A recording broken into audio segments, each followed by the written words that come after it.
The pen has not yet moved. It rests in the fingers of a man seated at a plain desk, in a borrowed room, in a shattered country 3,000 miles from the war he is deciding. The nib hovers a fraction of an inch above the paper. There is a document beneath it typed on plain military stationery, and the language in that document is the flat, bloodless language of the army. Words like deliver and target and special bomb. It authorizes a unit called the 509th Composite Group, based at Northfield on the island of Tinian in the Marianas, to release upon a Japanese city the most concentrated act of destruction ever produced by human hands. The date on the calendar is July 25, 1945. The man holding the pen is Harry S. Truman, and in a moment, not yet but soon, that pen will come down, and the world will divide into a before and an after that can never again be joined. Consider what the descent of that nib will set in motion. It will send a directive down a chain of command that runs from a conference room in a suburb outside Berlin, across 2 oceans, to a coral airfield where mechanics have already begun preparing an aircraft. It will authorize a bomb whose core has never been tested in the exact form it will now take, dropped from an altitude and against a population that no one in the room can fully picture. It will end a war that has killed tens of millions, and in ending it, it will begin another kind of reckoning, a moral argument that will outlive every man present, that is still unresolved in the mouths of the living. The signature on this page is one of the most consequential a human being has ever made, and it has not yet happened, so hold the pen there. Suspend it above the paper in that instant of stillness and turn the clock backward, not by years, not by decades, but by hours. Because the truth is that this signature is not a beginning, it is an ending. It is the last link in a chain that was forged long before Harry Truman ever knew the chain existed. To understand why the pen comes down, you have to go back to the morning of this same day, before the meeting, before the arguments arranged themselves into a shape a man could act upon, before the decision hardened from possibility into fact. You have to walk into the room where 3 men waited for him, each carrying a different definition of a single terrible word: necessary.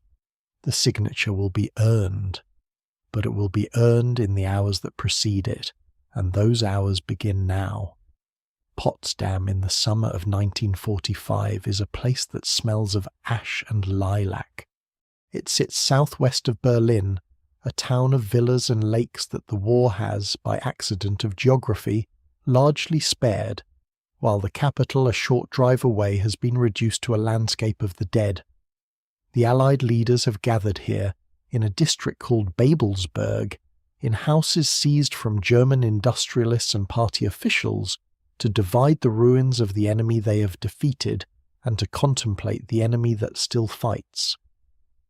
Truman is housed in a 3-story stucco mansion overlooking a lake, a yellow house the delegation has taken to calling, with grim humour, the Little White House. From its windows he can see water and trees, a scene of almost obscene tranquillity, and beyond them, if he lets his mind travel, the smoking wreckage of a continent. He's been president for 104 days. That number is the key to everything. To understand the man at the desk, you have to understand how little time he has had to become him. On the afternoon of April 12th, 1945, Harry Truman was the Vice President of the United States, a former haberdasher and machine politician from Independence, Missouri, a man whose chief function in Franklin Roosevelt's 4th term had been to preside over the Senate and to wait. He had met with Roosevelt privately only a handful of times. He knew almost nothing of the machinery of the war he might one day be asked to command. And then, at Warm Springs, Georgia, Franklin Delano Roosevelt, the only president many Americans could remember, the voice that had carried the nation through depression and World War, put a hand to his head, complained of a terrific pain, and died. The word reached Truman that evening. He was summoned to the White House, and there Eleanor Roosevelt told him, with a composure that would be remembered by everyone present, that the president was gone. Truman asked if there was anything he could do for her. She looked at him and said, Is there anything we can do for you? For you are the one in trouble now. He was sworn in at 7:09 that evening in the cabinet room, a Bible pressed into his hand, his face pale beneath the ceremonial lights. He had been vice president for 82 days. He would now be president and commander-in-chief of the largest military force ever assembled, with a war raging on the far side of the world and a peace to be built from rubble, and he did not yet know the single most important secret his government possessed. He learned it the next day. On April 13th, Secretary of War Henry Stimson approached the new president and spoke, in careful and deliberately vague terms, of a new explosive being developed, a weapon of, in his phrasing, almost unbelievable destructive power. It was the first Truman had heard of it. He had been a United States Senator who had chaired a committee investigating waste and fraud in wartime spending, and even he, even a man whose job it had been to follow the money, had been steered away from the vast secret expenditures flowing toward a project he could not name. Now he was told. And the telling was itself an education in how much had been decided without him, how much momentum had already accumulated, how many brilliant and frightened men had already spent years bending the laws of physics toward a single devastating purpose, while he sat in the Senate chamber, ignorant, presiding over debates about matters that would, in retrospect, seem almost quaint. From that day forward, Harry Truman lived a life of catching up. Consider the sheer density of what he absorbed in the 11 weeks between that first briefing and this July morning in Potsdam. He had to learn, in a matter of days, the outline of a scientific effort 3 years in the making, the reactors at Hanford, the enrichment plants at Oak Ridge, the laboratory in the New Mexico desert at a place called Los Alamos, and the tens of thousands of workers who had built the thing without knowing what they built. He had to master the strategic picture of a global war entering its final and bloodiest phase. He had to be a commander-in-chief of a conflict whose every major decision had been shaped by the man he replaced, and the war did not pause to let him study. On May 8th, less than a month into his presidency, Germany surrendered unconditionally. The war in Europe, the war that had consumed the attention of the American public, the war of Normandy and the Bulge and the concentration camps whose gates were even then being opened to reveal horrors that defied comprehension, that war ended. Truman announced the victory on his 61st birthday, and yet the celebration was hollow, because everyone who understood the situation knew that the war was only half over. Across the Pacific, an enemy that had shown no inclination to surrender was digging in on its home islands, and the closer American forces came to those islands, the more terrible the fighting became. The evidence of that terror had arrived in the form of Okinawa. The battle for that island had begun on the 1st of April, 11 days before Truman took the oath, and it did not end until June 22nd. 82 days of fighting on a strip of land in the East China Sea, and by the time the guns fell silent, more than 12,000 American servicemen were dead. The Japanese defenders had fought to virtual annihilation. Civilians had died in numbers that appalled even the men who had ordered the assault, some killed in the crossfire, some by their own hand, some by soldiers who had told them the Americans would do worse. The Japanese had unleashed waves of kamikaze aircraft, young men turning their bodies and machines into guided weapons, and the psychological effect of that willingness, the sheer, incomprehensible refusal to surrender, settled over the American planning staff like a shroud. Truman read the casualty reports. He saw the arithmetic, and the arithmetic pointed toward a single dreadful conclusion. If Okinawa, a small island, had cost this much, what would the invasion of the Japanese home islands cost? The mainland, where the population would fight with the fervor of the kamikaze, where every hill and beach and village might become another Okinawa multiplied 100-fold. The projections varied enormously. Some staff estimates ran to the tens of thousands of American dead, others reached toward 1 million when the full campaign was tallied, and the historians who study these numbers still argue about which figures were shown to whom and when. But the direction of the arithmetic was not in dispute.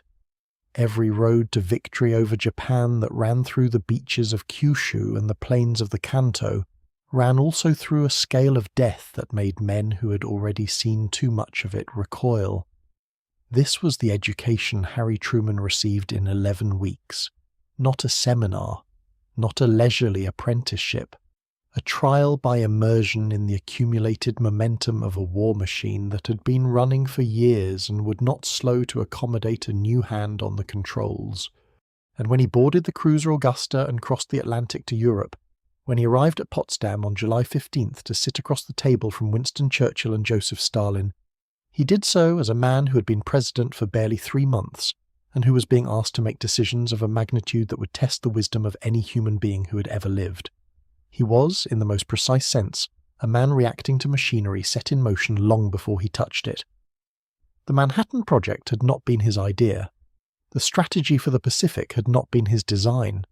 The men who advised him had, most of them, been advising presidents since before he had come to Washington. The bomb itself, even now, was being readied for a test in the New Mexico desert that would confirm whether the thing worked at all. And into this current, this vast, irreversible flow of scientific ambition and military necessity and geopolitical calculation, Harry Truman had been dropped and told to steer. By the morning of July 25th, the current had become a flood, and the flood was carrying everything toward a single point. So picture him now, on that morning before the meeting. He rises early. He almost always rises early, a habit from the Missouri farm and the haberdashery and the discipline of a man who has never quite believed he belongs among the people he now commands. He takes his morning walk, that brisk, unmistakable stride that the newsreels have made famous. He wears his glasses and his pressed suit, and the wristwatch that keeps him punctual to the minute. And somewhere beneath the ordinary rhythms of his day sits the knowledge, fresh, still raw, still not entirely absorbed, that a test in the desert has succeeded, that the weapon is real, that the choice is no longer theoretical. The word from Alamogordo has reached him at Potsdam. The gadget, as the scientists call it, works, and now the question is not whether it can be built, but whether it will be used, and against whom, and how, and with what limits, if any, upon the destruction it will bring. That is the question waiting for him, and 3 men are waiting to help him answer it. 3 men who do not agree. The first of them is Henry Louis Stimson, and he is 77 years old.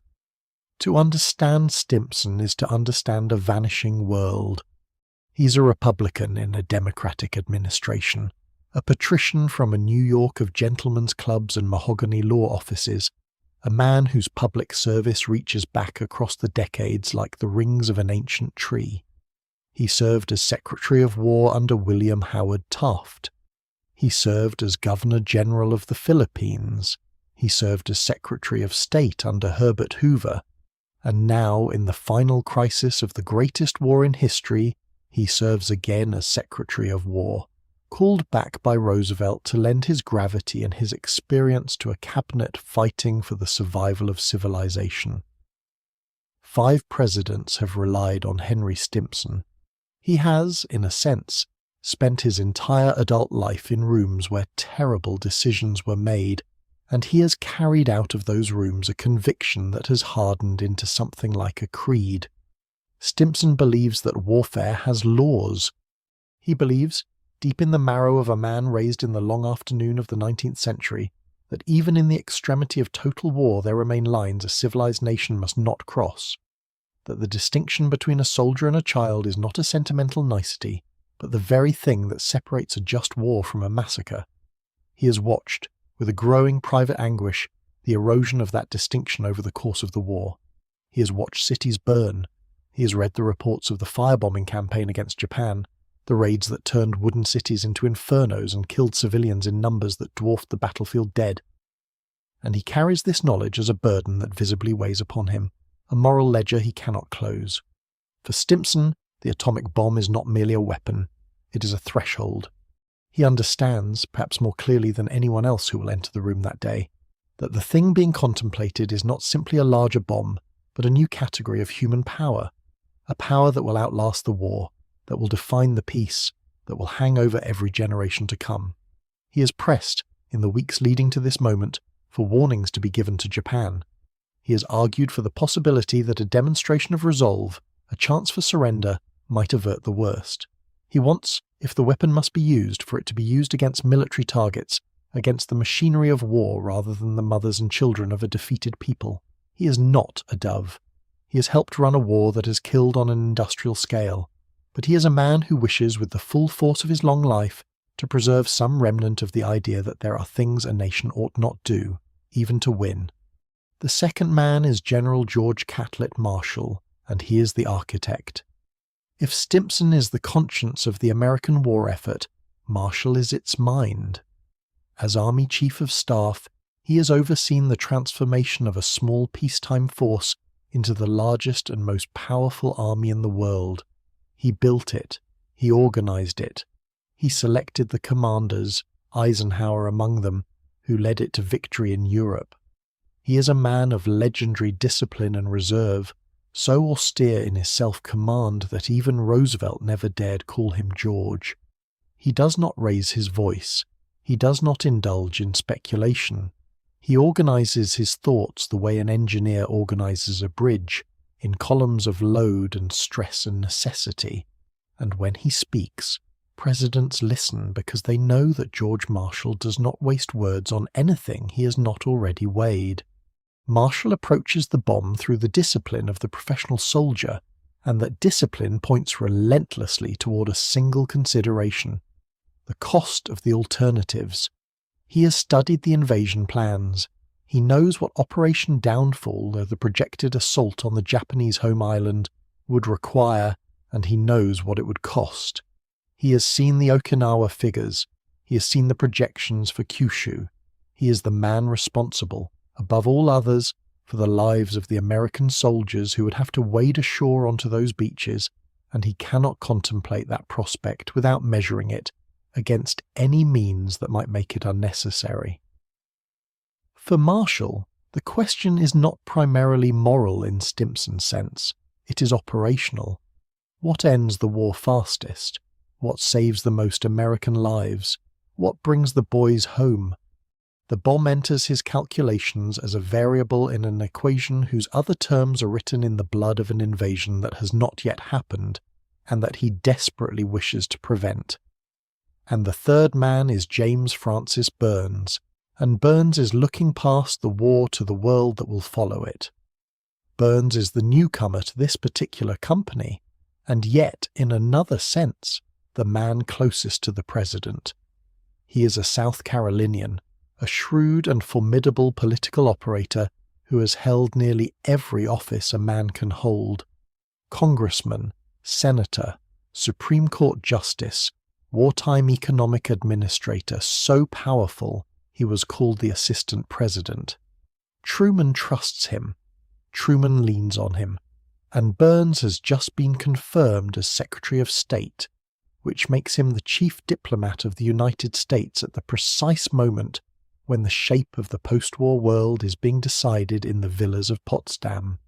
He has come to Germany not merely to help end a war, but to help win a peace, and increasingly, in the summer of 1945, winning that peace means reckoning with the power sitting across the negotiating table, the Soviet Union and the man who commands it. For Burns, the bomb is something the others have not quite framed it as.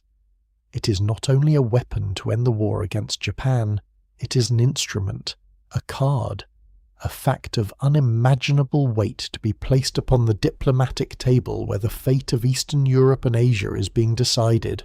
He sees a world about to be divided between two great powers, and he sees in the atomic bomb a source of leverage that might allow the United States to shape that division on its own terms, to end the Pacific War before the Soviets can claim a share of the spoils, to demonstrate to Stalin a capability that might restrain Soviet ambition, to negotiate from a position of unquestioned strength. Where Stimson sees a moral threshold and Marshall sees an operational calculation, Burns sees the map of the post-war age, and on that map the bomb is not a horror to be constrained but an advantage to be seized. 3 men, 3 frameworks, 3 definitions of the word necessary. For Stimson, necessity is bounded by conscience. The bomb may be necessary, but its use must be constrained by the laws of civilized warfare, aimed at soldiers and not at cities full of the innocent. For Marshall, necessity is measured in casualties. The bomb is necessary if, and to the extent that, it spares the appalling toll of an invasion. For Burns, necessity extends beyond the war itself. The bomb is necessary not only to defeat Japan, but to position America in the confrontation that everyone can feel gathering on the horizon. These are not small differences. They are not matters of emphasis. They are fundamentally different understandings of what the weapon is for, and they will not resolve themselves into a tidy consensus. This is the crucial thing to grasp about the meeting toward which the morning is moving. It is not a briefing in which experts confirm a decision already made. It is not a ceremony. It is a collision of three powerful minds who agree on the immensity of the moment and disagree on nearly everything that follows from it. And the man they are collecting to advise, the man who must somehow gather their competing frameworks and forge from them a single course of action, is a former haberdasher from Missouri who has been president for 104 days and who learned of the weapon's existence only 14 weeks ago.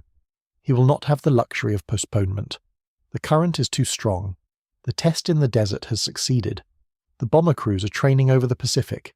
The directive is being drafted even as the men gather, a document that will name 4 cities, Hiroshima, Kokura, Niigata, Nagasaki, and authorize the delivery of a special bomb as soon as weather permits after the 3rd of August. The machinery does not wait for philosophy. It grinds forward, and it will grind forward whether or not the men in the room reconcile their differences, unless one man, the man with the pen, decides otherwise. That is the weight settling upon the little White House on the morning of July 25th. Outside its windows the lake lies still and bright beneath the German summer sky. Inside, in the rooms where the American delegation works, aides move papers and typewriters clatter, and the ordinary business of a government at war continues, and none of it can quite conceal the singular gravity of what is about to be decided. Somewhere across the world, in a cell of dark air over the Pacific, the crews of the 509th are learning to fly a mission whose true purpose most of them do not yet understand. Somewhere in the New Mexico desert, the scar of the first atomic detonation still glitters with a strange green glass fused from the sand. And here, in a borrowed villa in the ruins of the enemy Germany, 3 men who define necessity 3 different ways are preparing to walk into a room and lay their arguments before a president who must choose. The pen is still suspended above the paper, the nib has not yet touched down. But the hours are moving now, gathering toward the moment when it will, and to understand why it falls where it falls, we must follow those 3 men through the door and listen to what they say and watch how a decision hardens, argument by argument, from a question into a fact. 9 days earlier, in the hour before dawn on the 16th of July, the New Mexico desert had answered the question that all their arguments presupposed. It had answered it in light. At 29 minutes past 5 in the morning, in a stretch of scrubland the Spanish colonists had named the Jornada del Muerto, the journey of the dead man, a device of plutonium and high explosive, cradled at the top of a 100-foot steel tower, reached the end of its countdown. The men who had built it lay in shallow trenches miles away, some with their backs turned, some staring through welder's glass, some smearing their faces with sunburn cream, as if the thing they had made were merely a fierce sun. And then the darkness broke. It didn't break the way sunrise breaks, slow and pink along a horizon. It broke all at once, in every direction, a white so total that men who had spent their lives measuring light had no vocabulary for it. It lit the distant mountains as though a second noon had been switched on in the middle of the night. It threw shadows where no shadows should exist. The steel tower that had held the device did not fall or twist or melt. It simply ceased to be, vaporized in a fraction of a second, its atoms scattered into the rising column of fire. Beneath where it had stood, the desert sand fused into a sheet of glass, greenish and glittering, a substance the world had never seen before and would come to call trinitite. The yield, the raw destructive force released in that instant, was later estimated at somewhere between 18 and 25 kilotons of high explosive, a figure that outstripped the cautious hopes of the scientists who had staked years of their lives on the outcome. The gadget, they had called it, in the flat idiom of men who did not want to speak aloud what they were making. The gadget had worked, and it had worked better than they dared to expect. The silence that followed the light was its own kind of testimony. Kenneth Bainbridge, the physicist who directed the test, turned to J. Robert Oppenheimer in the aftermath and said, with a bluntness that would echo down the decades, "Now we are all sons of bitches." George Kistiakowsky, the chemist who had designed the implosion lenses that squeezed the plutonium core to critical density, put it differently and no less darkly, that at the end of the world, in the last millisecond of the Earth's existence, the last human being alive would see exactly what they had just seen. These were not the words of men celebrating a triumph. They were the words of men who understood that a threshold had been crossed and could not be recrossed, that a possibility which had lived only in equations and arguments had now become a physical fact in the world, a fact that would outlive all of them and shape everything that came after. The news travelled fast in the careful disguised language of a secret too large to trust to plain speech. In Washington, George L. Harrison, standing in for Stimson at the highest levels of the project, composed a cable and sent it across the ocean to Potsdam. Its words were the words of a physician reporting on a patient. "Operated on this morning," it read. "Diagnosis not yet complete, but results seem satisfactory and already exceed expectations." To any eye that intercepted it, it might have been a note about surgery, about an aging relative come safely through an operation. To the men who received it, it was the announcement that the war and the century had just changed their shape. Stimson carried the cable to the president the same day. Truman was told in that guarded villa in Babelsberg that the thing he had inherited 14 weeks earlier was no longer a gamble on the unproven work of physicists. It existed. It worked. It waited. Consider what that meant for each man in the Potsdam Circle, because the meaning was not the same for any two of them. For the scientist half a world away, it was the terminus of a labour that had consumed them, and the beginning of a guilt that would not let some of them go. For Stimson, it was the vindication of an enormous wager of national resources, and at the same time the arrival of the moral reckoning he had been anticipating for months. The weapon was real now, and the question of how it would be used could no longer be deferred to some abstract future. For Marshall, it altered the arithmetic he had spent the spring and summer calculating, introducing into his equations a variable of such magnitude that all his earlier figures had to be recomputed. And for Burns, it transformed the very ground on which he stood at the negotiating table. The president who had come to Potsdam anxious about the cost of invading Japan, anxious about how much he would have to concede to Stalin to secure Soviet help in the Pacific, was now a president holding a card whose value neither Stalin nor anyone else at the conference fully understood. The desert had spoken, and its single syllable of light rewrote the terms of every conversation that followed. So when the three men came together with Truman on the 25th, they came not to debate whether such a weapon might one day exist, but to decide what to do with one that already did. And it was Marshall who began, because the war had a calendar, and the calendar demanded numbers. He laid his materials on the table with the unhurried precision of a man who had spent his life making the abstract concrete. General George Catlett Marshall did not raise his voice. He did not need to. He was, by the reckoning of nearly everyone who worked with him, the most trusted soldier in America, a man whose gravity came not from theatrics, but from an almost geological steadiness. And when he spoke of casualties, he spoke as a man who had signed the orders that produced them. Before the president, he set the plans for Operation Downfall, the great two-phase invasion of the Japanese home islands that the war planners had been assembling for months. The first phase had a name, Operation Olympic, and a date, the 1st of November, 1945. On that day, if the war had not ended by other means, American divisions would begin landing on the beaches of Kyushu, the southernmost of Japan's main islands, in the largest amphibious assault the Pacific had ever seen. Marshall walked the president across the maps. Here were the beaches where the landings would come. Here were the ridges behind them, and behind those ridges the caves and tunnels and reinforced positions that intelligence reported the Japanese were digging with feverish speed. The lesson of the island campaigns had been absorbed by both sides. The Japanese defenders had learned not to waste themselves in the surf, but to withdraw into the interior, into fortified ground where artillery and armour counted for less, and where every yard of advance had to be bought in blood.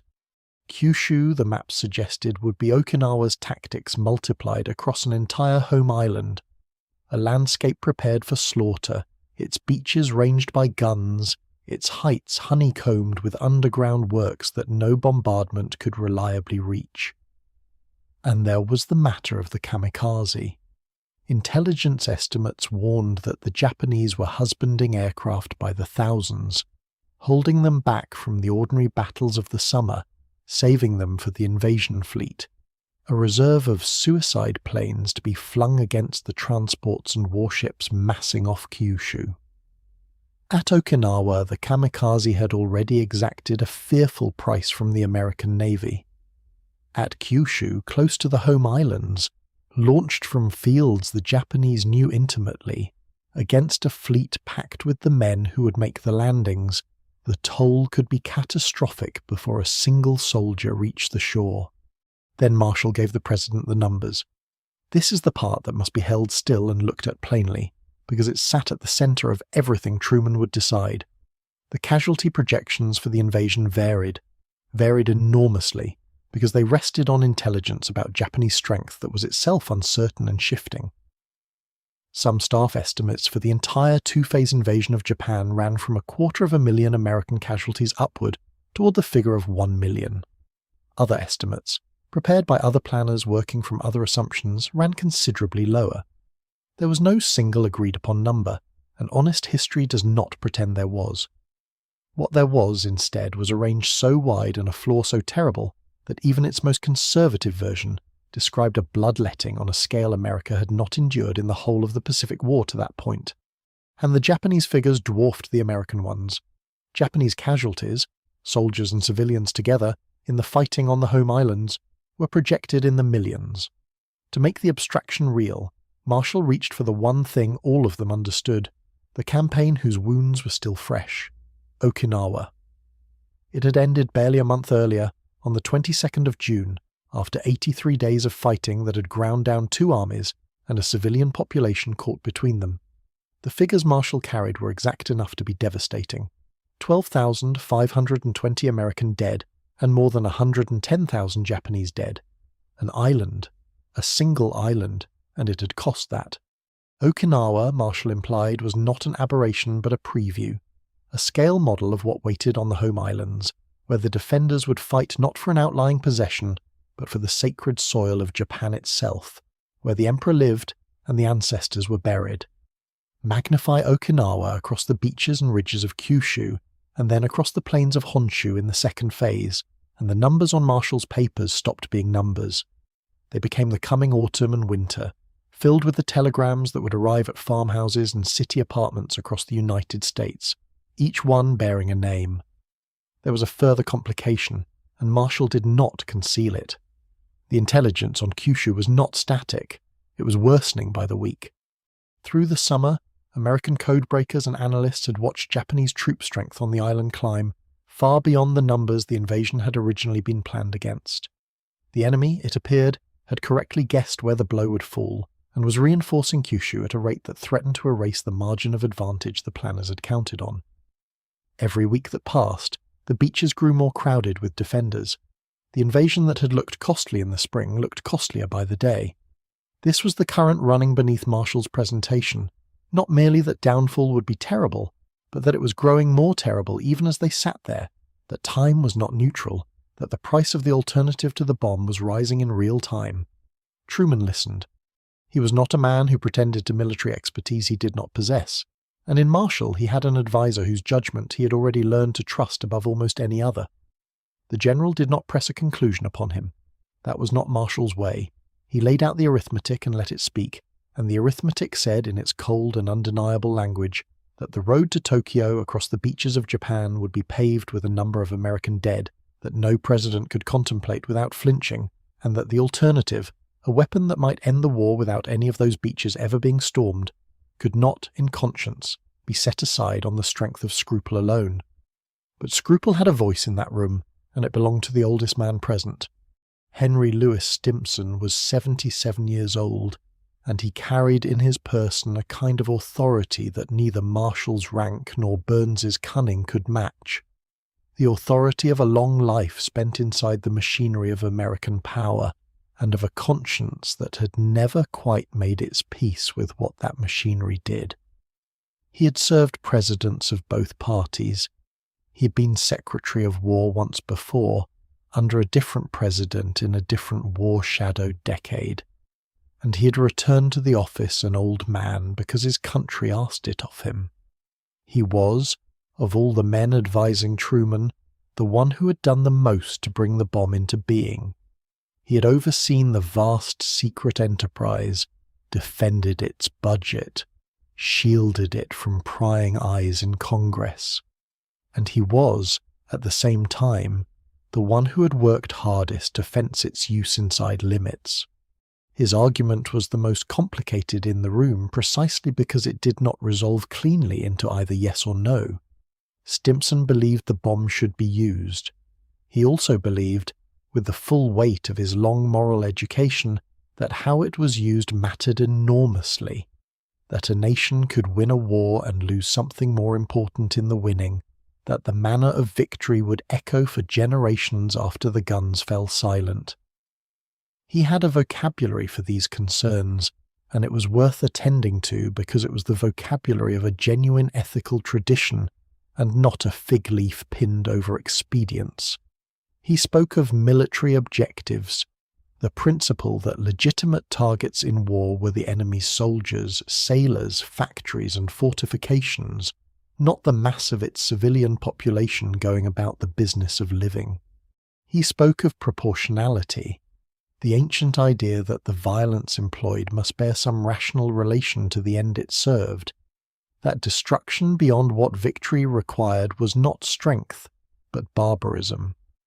And above all, he spoke of civilization, a word he used without irony or embarrassment, meaning by it the fragile inheritance of restraint that separated a lawful nation at war from the enemies it fought, the reputation of the United States for what he had called, in a memorandum written back in April, fair play and humanitarianism. That April memorandum was not a footnote. It was the record of a man who had seen where the air war was heading and had tried to plant a flag against it. Through the spring of 1945, American bombers had been burning the cities of Japan, the great incendiary raids that had turned Tokyo and other urban centers into firestorms, and Stimson had watched the practice with a discomfort that deepened into something like dread. He worried that the United States might get, as he privately feared, a reputation for outdoing Hitler in atrocities, that a nation which had entered the war denouncing the bombing of civilians might end it having perfected the art. When the atomic weapon entered the picture, that same discomfort attached itself to the question of targets, and it produced the single most consequential intervention of Stimson's entire tenure in the affair. He had crossed a city off the list. Months before the meeting at Potsdam, when the target planners drew up their candidates for the first atomic strike, Kyoto stood among them, and stood high, for it was a large city, intact, ringed by hills that would concentrate the blast, an ideal proving ground for a weapon whose effects no one had yet witnessed on a populated area. Stimson said no. He said no with a persistence that overrode the wishes of the military planners who wanted it, and he said no on grounds that had nothing to do with military utility and everything to do with what Kyoto was. It was the ancient capital of Japan, the seat of its emperors for more than 1,000 years, the repository of its temples and shrines and gardens, the spiritual heart of a civilization. To incinerate Kyoto, Stimson argued, would be to inflict a wound so deep in the Japanese soul that no post-war reconciliation could ever heal it, a bitterness that would outlast the war by generations and might drive a defeated Japan in its grief and its hatred into the arms of the Soviet Union. He had visited Kyoto himself years before, and something of what he had seen there stayed with him. He removed it from the list, and he kept it removed, over objection, until it was gone for good. Here, then, was the paradox that made Stimson the most morally serious figure at that table, and, in the same breath, one of the chief architects of the attack he half feared. He had drawn a line around Kyoto, and would not let it be crossed. He had written of fair play and humanitarianism, and meant every word. He had spent months trying to constrain the air war within the bounds of what he understood as civilized conduct, and he had arrived by the summer of 1945 at the endorsement of dropping an atomic bomb on a Japanese city. How does a man of genuine conscience make that journey? Not by abandoning his principles, but by fitting the terrible new fact into them, by persuading himself that the target could be a military one, that the weapon could be aimed at Japan's war-making capacity rather than at its women and children, that the shock of it might end the war faster and thereby spare more lives, Japanese and American alike, than any invasion or continued firebombing ever could. The moral vocabulary did not disappear when Stimson gave his assent. It came with him into the assent, shaping it, conditioning it, insisting that if this thing must be done, it must be done within limits, aimed at what the laws of war permitted a nation to aim at. Whether those limits could truly hold when a single bomb obliterated the centre of a living city, whether military objective retained any honest meaning when the weapon's radius engulfed homes and schools and hospitals along with barracks and depots, was a question Stimson's framework strained to contain, and it is the question that would trouble the conscience of the century. But in that room, on that morning, the framework held, because it had to, because the alternative Marshall had just laid out in his columns of figures was itself a moral catastrophe of unbounded proportions. Stimson was not choosing between a clean course and a bloody one. He was choosing among horrors, and he was trying, with everything his long life had taught him, to choose the one that preserved the most of what he called civilization. And Truman heard him. The president had inherited Stimson as he had inherited the bomb, and he had come to lean on the old man's judgment precisely because it was tempered by a moral gravity that the raw calculus of invasion could not supply. When Marshall spoke, Truman heard the arithmetic of necessity. When Stimson spoke, he heard the arithmetic given a conscience, the insistence that even necessity had rules, that even in the extremity of total war, a line could and must be drawn between the soldier and the child. Somewhere in the collision of those two arguments, a decision was hardening, and that night, when the day's meetings were done and the president sat alone with his diary in the borrowed villa, the shape of what he had absorbed pressed itself onto the page in his own plain hand. "We have discovered the most terrible bomb in the history of the world," he wrote. And then, a few lines on, the sentence that carried the whole weight of Stimson's argument distilled into a private resolution. He had told the Secretary of War, Mr. Stimson, to use it so that military objectives and soldiers and sailors were the target, and not women and children. The target, he wrote, would be a purely military one. It is a sentence to hold in the hand and turn over slowly, because in it a president is speaking to himself, with no audience to persuade and no record to burnish, setting down the thing he needed to believe about what he was about to authorize.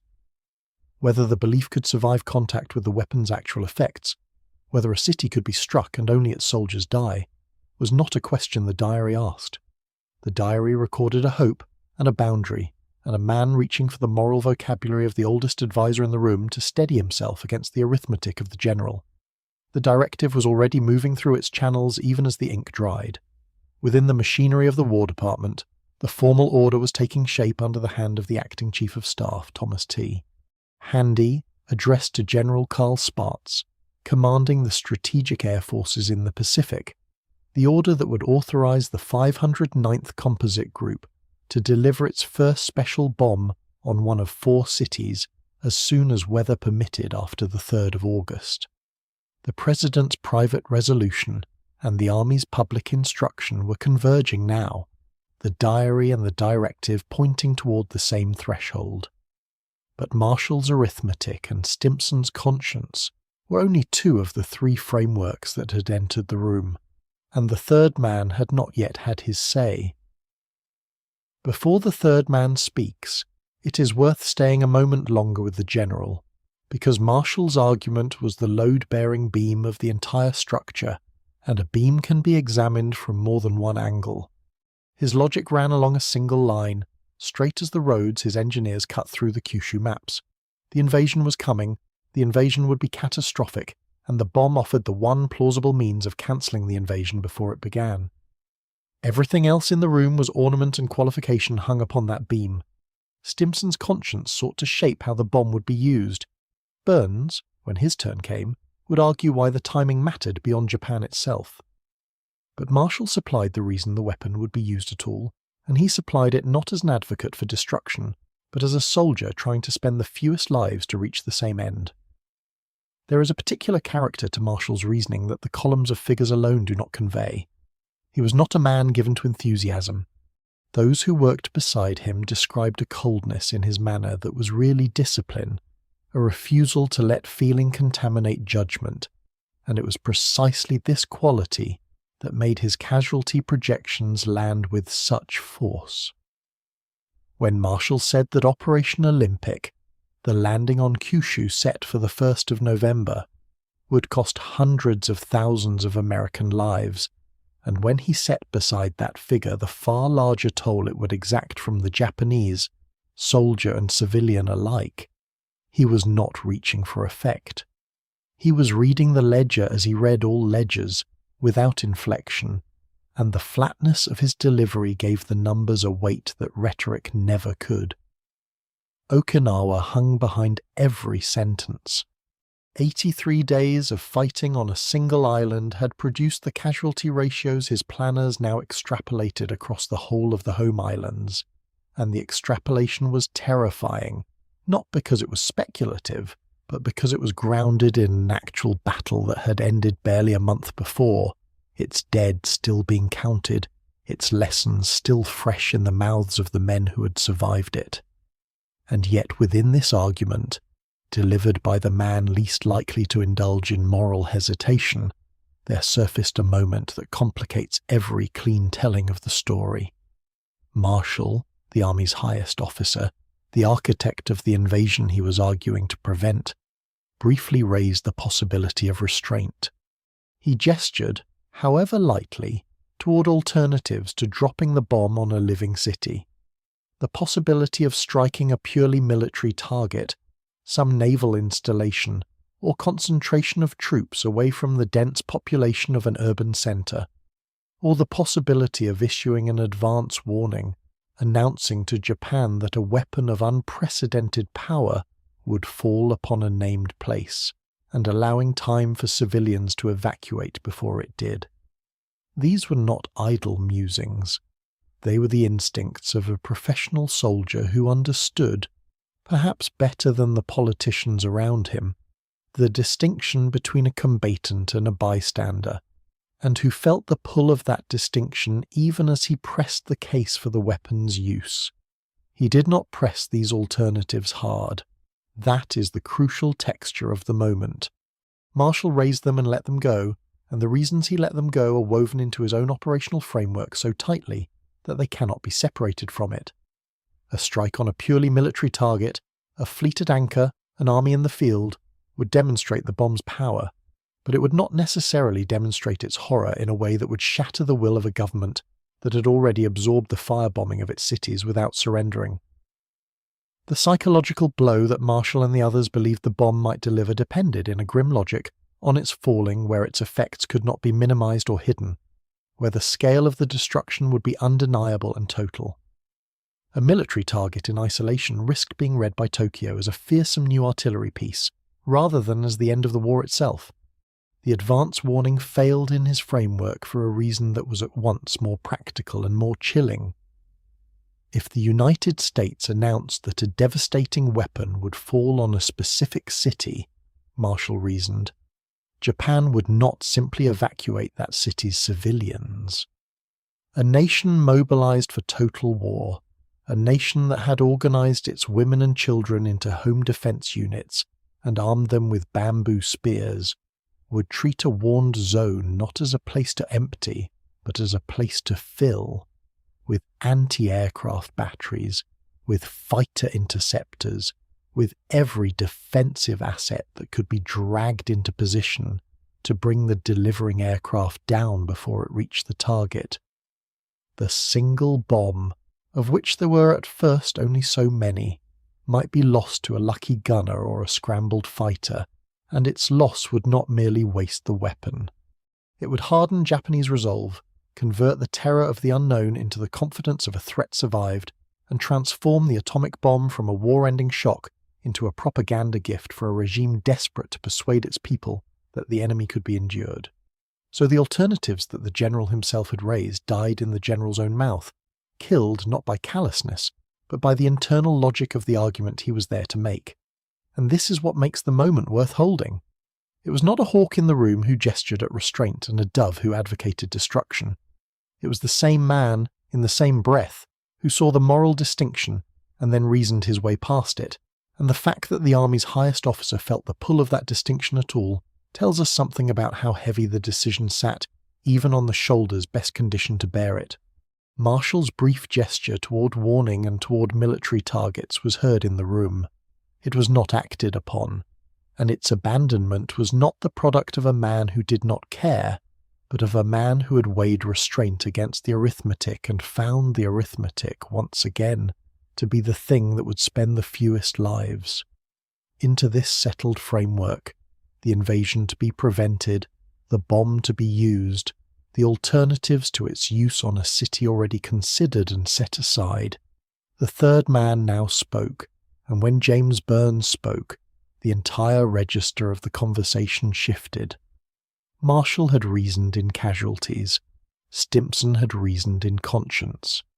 Burns reasoned in geography, but not the geography of Kyushu's beaches.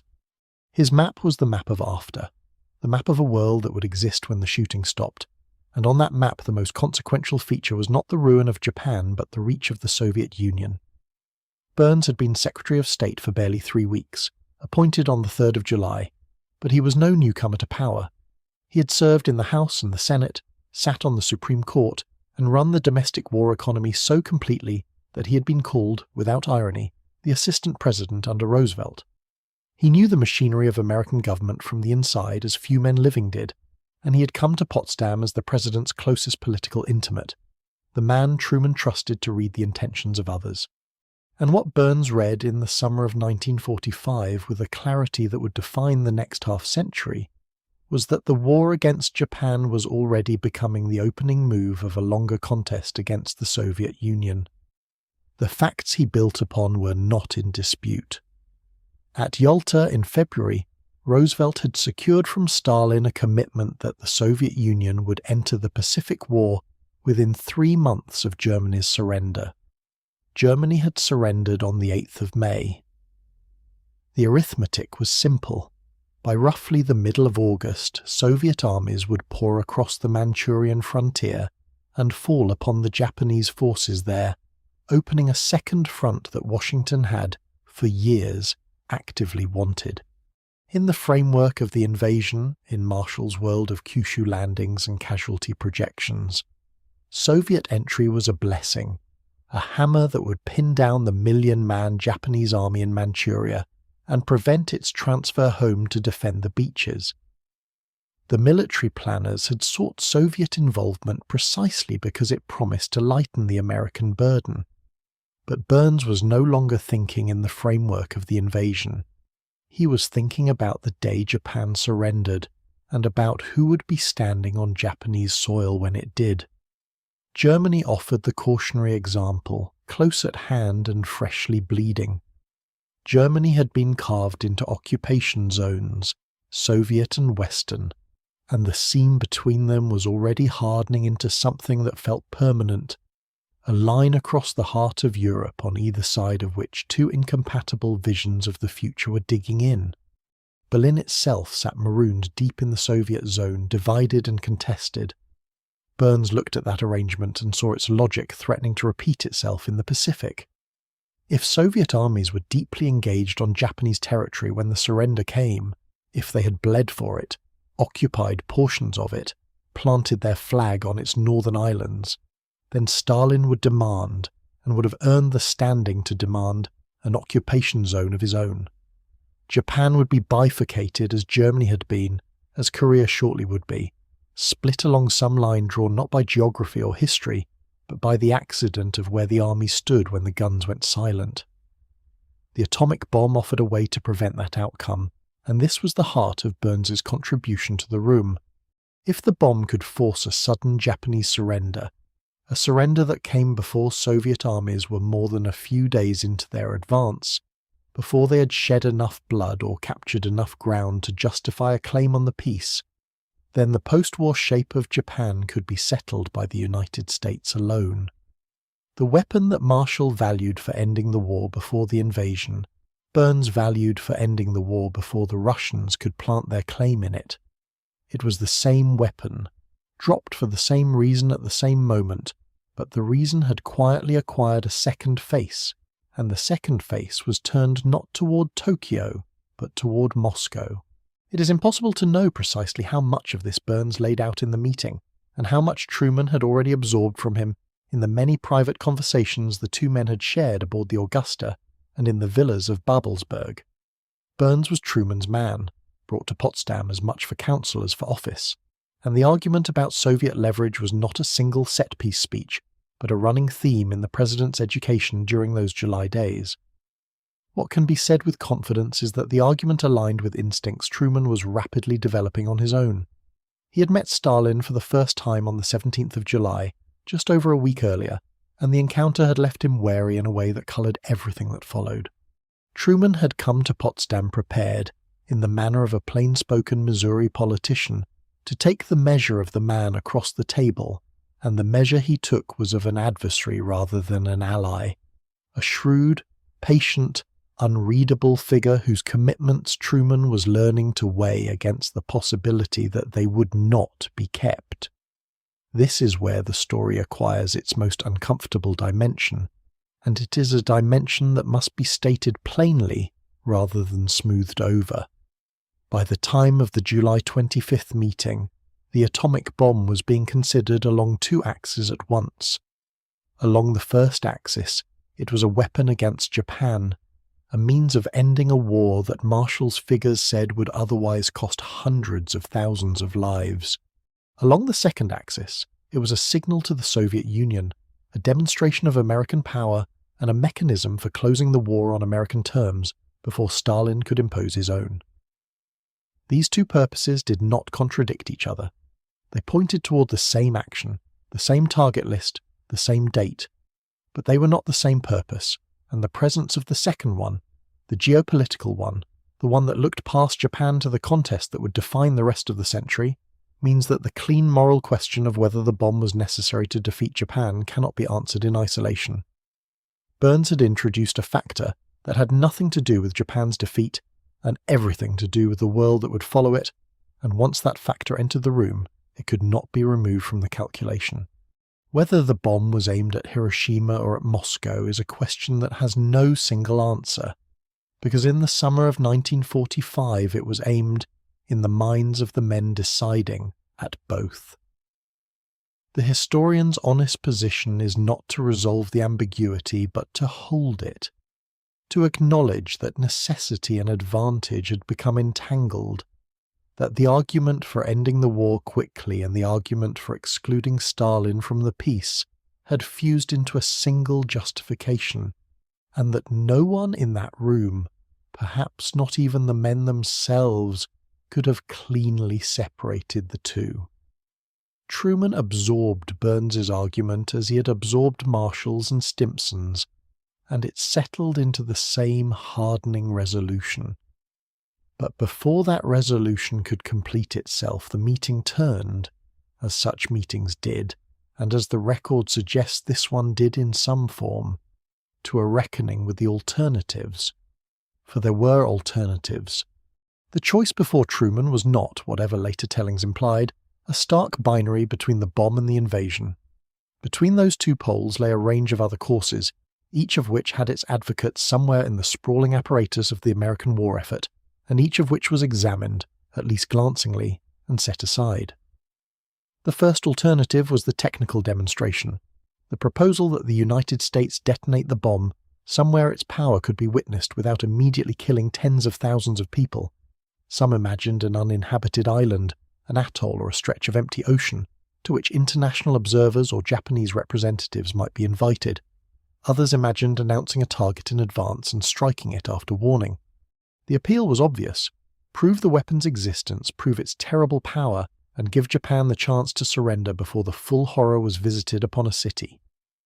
But the objections raised against the demonstration were, within the logic of the room, decisive. The bomb might fail. Trinity had succeeded, but Trinity had been a plutonium implosion device rigorously prepared under controlled conditions, and the men who understood the weapon best could not guarantee that another would detonate as designed. A demonstration that produced a dud, a bomb that fell and did not explode, or exploded with a fraction of its expected force, would be worse than no demonstration at all, converting the ultimate threat into an object of contempt and stealing Japanese resolve at the precise moment it needed to be broken. There was the further fear that Japan, warned of a demonstration site, might move American prisoners of war into the area, daring the United States to incinerate its own captured men.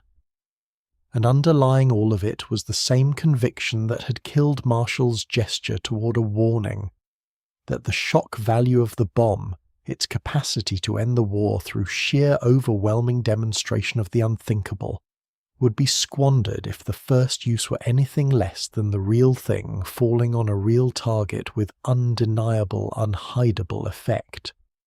The second alternative was a negotiated surrender that clarified the fate of the Emperor. The unconditional surrender that Allied policy demanded was to the Japanese a phrase that seemed to threaten the abolition of the imperial institution itself, the removal or trial of the emperor around whom the entire national identity was organized.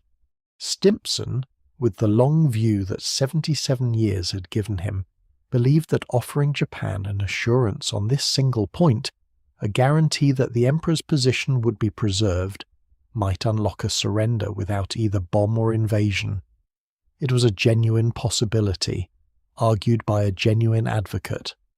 But it foundered on a political objection that Burns pressed hard, that any softening of unconditional surrender, any concession on the emperor, would be read by the American public and by Japan alike as a sign of weakness, a retreat from the total victory that the blood already spent had been promised to purchase. To offer terms now, with the bomb in hand and the Soviets about to enter, looked to Burns like negotiating from a position of strength as though it were weakness. The assurance about the emperor would eventually be given in substance after the bombs had fallen, but in the room, on that day, the fear of appearing weak outweighed the possibility of a bargained peace. The third alternative was the blockade.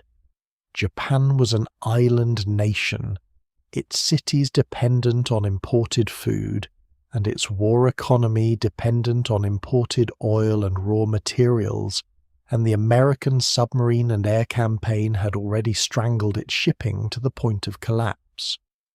The argument ran that if the United States simply tightened the noose, sealed the home islands, cut every supply line and waited, Japan would be starved into surrender without a single soldier landing on its beaches and without a single atomic bomb falling on its cities. It was, in its way, the most bloodless of the alternatives, at least from the American point of view. But the military planners rejected it as too slow. Their estimate was that a blockade sufficient to force surrender would take a year, perhaps longer, a year in which the war would grind on, in which men would continue to die across the vast Pacific theatre, in which the Japanese themselves would die by the hundreds of thousands from the very starvation the blockade was designed to impose, and a year was a political eternity. It would carry the war deep into 1946, keep American forces committed and American families waiting, and hand Stalin more than ample time to establish exactly the presence in the Pacific that Burns was determined to forestall.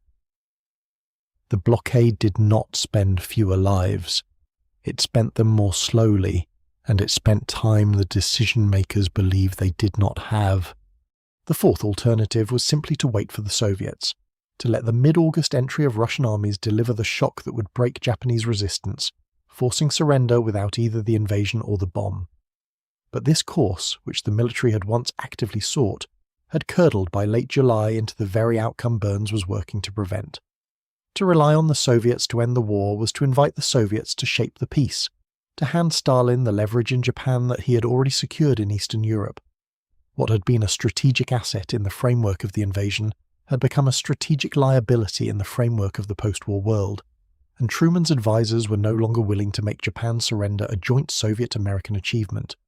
The alternative that would have avoided the bomb entirely was rejected not because it would not work, but precisely because it might work too well for Stalin. And so each alternative died in the room, examined and dismissed, until the only course left standing was the one already moving through the War Department's channels. Somewhere in the vast machinery of the American scientific effort, a document had circulated that argued for a different path. The report drafted by a committee of scientists at the Chicago laboratory, a document that would come to be known by the name of the physicist who chaired the group. It urged that the bomb not be used on a city at all, that it be demonstrated before neutral observers, and it warned with prescient dread of the post-war arms race that a first use against a population would unleash. The report existed. It had been written by men who understood the weapon more intimately than anyone in the Potsdam villa, but it was not seriously engaged by the leadership, who regarded the scientists who wrote it as unworldly intellectuals, brilliant in the laboratory, naive about the brutal realities of war and diplomacy, meddling in matters of state that were properly the province of soldiers and statesmen. The warning that would prove among the most accurate documents of the entire era was set aside with something close to condescension, filed among the papers of men whose expertise was thought to end at the edge of the physics. What remained, when the alternatives had been cleared away, was the convergence that had been building since the meeting began, the diary's private resolution and the directive's public instruction, moving toward each other across the space of a single day. Truman had heard the arithmetic and the conscience and the map of after. He had heard the alternatives raised and watched them fall, and now the question was no longer whether, but only where the four names on the list would fall, and what the words of the directive itself would command when the order left Handy's hand and crossed the ocean to Tinian. The list itself was a modest thing to look at. A few typed pages, the language of a staff report, the cool precision of men who measured destruction the way surveyors measure land. It had been assembled over the spring by a committee that met in secret in Washington and at Los Alamos, a body drawn together from three worlds that rarely spoke the same language. Physicists who understood what the weapon would actually do, Air Force officers who understood how to deliver it, and military planners who understood what it was meant to accomplish. They had sat around tables and worked through the problem the way engineers work through any problem, defining their criteria before they chose their targets, so that the choosing would follow from principle rather than impulse. And the criteria they settled on tell us, more plainly than any speech, exactly what kind of decision this had become. A candidate city, the committee determined, had to be large, a built-up urban area at least 3 miles across, so that the blast, expanding outward from a single point in the sky, would not waste itself on open ground. It had to hold strategic value, some concentration of military or industrial significance that could be named in a report and defended in a briefing, and it had to be intact. This was the criterion that mattered most, the one that reveals the machinery of the mind behind the list. The target had to be a city that American bombers had not already burned, a place still whole, its streets still standing, its building still full. Not because an undamaged city held more military value than a damaged one. The opposite was often true. But because the scientists wanted to see. They wanted a clean measurement. They wanted to drop this new thing onto a surface that had not been disturbed, so that afterward they could photograph the ruin and calculate precisely what the weapon had done, how far the blast had travelled, how many structures had fallen, how the fire had spread from the centre outward through neighbourhoods that had never known a firebomb. The word for what they wanted was data, and the only way to gather it was to choose a place that was still alive. By that logic, the cities that had already been consumed by General LeMay's incendiary campaign were disqualified. Tokyo among them, its heart burned out in March, no longer a suitable canvas. What remained were cities that had, by the cruel arithmetic of the target committee, been spared the fire precisely so that they might be reserved for something worse: Hiroshima, Kokura, Niigata, Nagasaki. 4 names, 4 places on the Japanese map that had lived through nearly 4 years of war largely untouched from the air. Their survival not a mercy but a bookkeeping decision made in a conference room half a world away. The people in those cities went about their lives in the summer of 1945 with a peculiar and terrible innocence, believing perhaps that their relative safety meant something, when in fact it meant they had been selected. This was the list that circulated in the closing days of July, the list that gave shape to everything the meeting had resolved. And of the 4 names, one carried a description more detailed than the rest, a paragraph of assessment that would have been read aloud or handed across the table for Truman to see. Hiroshima was the headquarters of Japan's Second Army.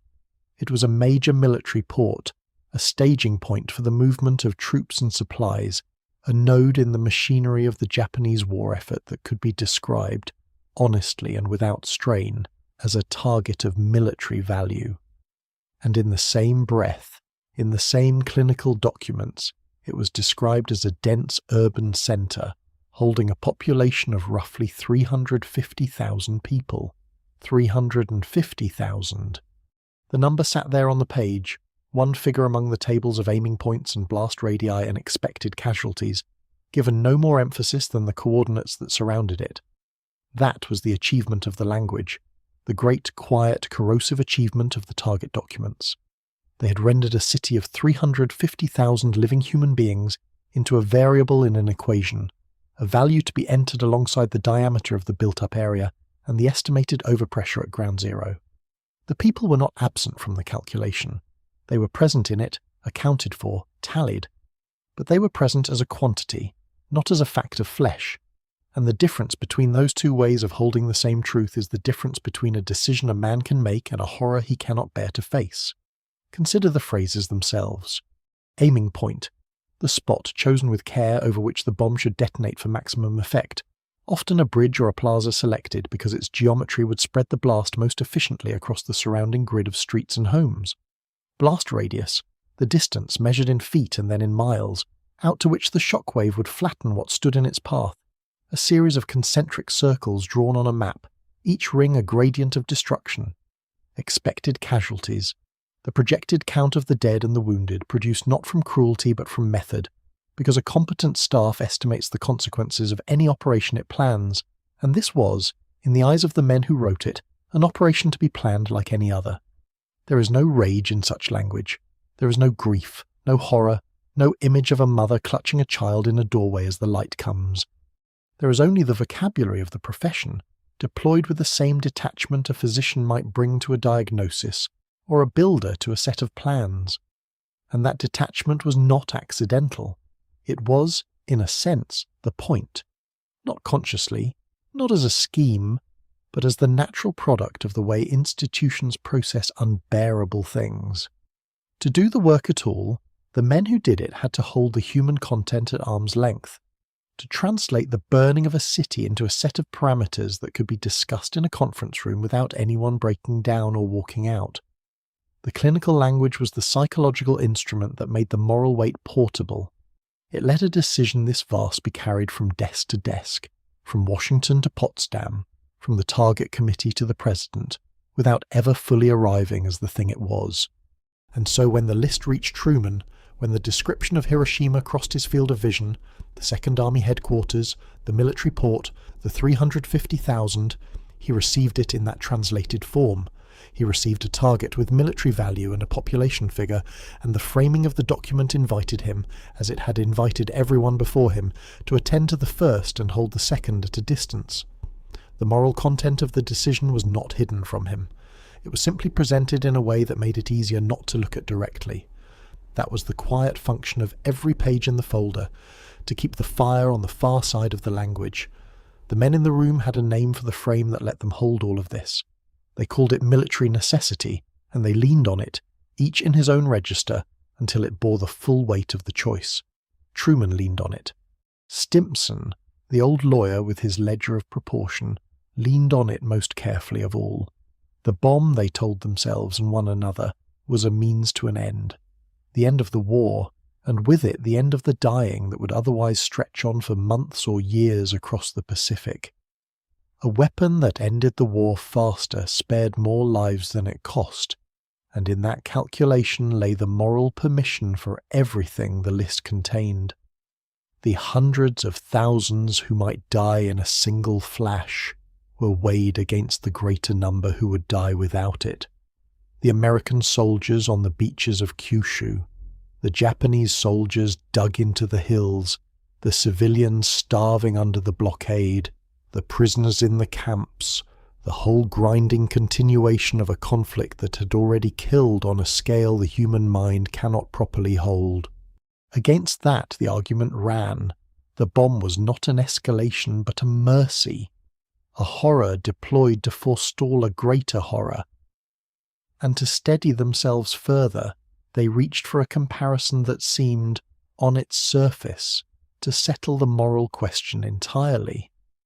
This was not, they argued, different in kind from what American air power was already doing every week over Japan. In March, on a single night, the firebombing of Tokyo had killed some 80,000 people, burned them alive in a firestorm engineered to consume a city built of wood and paper, a raid whose flames drew oxygen from the streets and boiled the water in the canals. 80,000 dead in one night, from an operation that the country had already accepted, that the newspapers had reported, that no one had called a war crime. If the nation could burn 80,000 people in Tokyo and call it strategy, then the atomic bomb was merely a more efficient instrument of the same strategy. One plane instead of 300, one bomb instead of thousands, but the same essential act, the same essential justification. The bomb, in this framing, changed only the scale and the speed, not the nature of what was already being done. It was a powerful argument. It was, in its own terms, even an honest one. And it contained, at its very centre, a contradiction so complete that naming it dismantles the whole structure of comfort the men had built. Because the firebombing of Tokyo had never been called an attack on a military target. LeMay's incendiary campaign was, by design and by admission, an assault on Japanese cities as cities, on the industrial capacity dispersed through their neighbourhoods, on the will of the population, on the fabric of urban life itself. It was area bombing, the deliberate burning of built-up places, and no one in the chain of command pretended otherwise. So when the men at Potsdam invoked Tokyo to justify the atomic bomb, they were reaching for a precedent that undercut the very distinction they were simultaneously trying to preserve. If the bomb was no different from Tokyo, then the bomb was an attack on a city and its people, which is precisely what Truman was insisting, in the same conversation, that it would not be. And the target list made the contradiction sharper still, not softer. The 4 cities had been chosen because they were intact.